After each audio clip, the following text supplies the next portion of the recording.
é entender o que é igreja.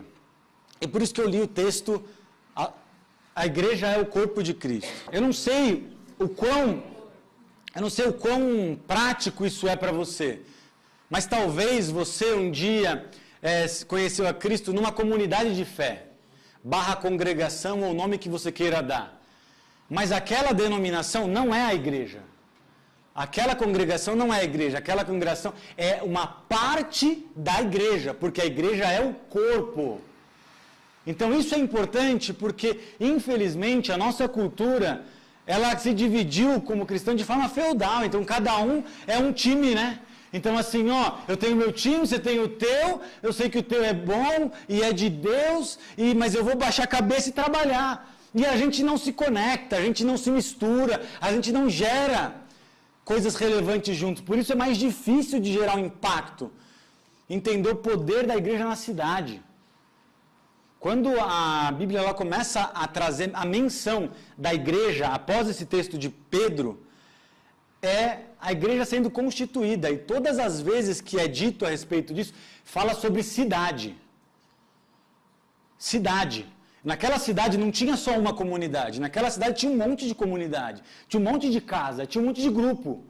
Mas Deus preferiu falar com a cidade. Sabe por quê? Porque existe um poder absurdo nisso. Se simplesmente aquele grupo de igrejas dentro de uma cidade entender o poder de impactar uma sociedade inteira é transformada.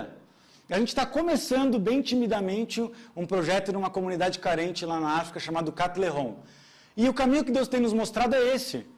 A gente vê que existe uma miséria, existe uma realidade zoada, só que tem uma porrada de igreja. Uma porrada de comunidade. Então, o que a gente enxergou? Vamos começar a falar para esses líderes sobre essa percepção, essa perspectiva de reino. E falar para o cara, poxa, você só tem culto de noite. Que tal você abrir a tua igreja de manhã e a gente dar aula de informática para essas crianças? Que tal a gente fazer aqui um co-work? Que tal a gente dar aula de música? Que tal a gente dar aula de... E a gente começa a trazer essa visão. Ainda não chegamos lá, mas eu creio que esse modelo de transformação vai acontecer. Eu creio. Porque, na boa, eu já quis fazer sozinho. Mas, cara, fazer sozinho é ruim demais. E eu não estou falando necessariamente que a comunidade de fé que você faz parte tenha que oficialmente fazer algo. Eu creio que se você, que faz parte dessa comunidade, entender isso e se mover, representando uma expressão, algo maior vai acontecer.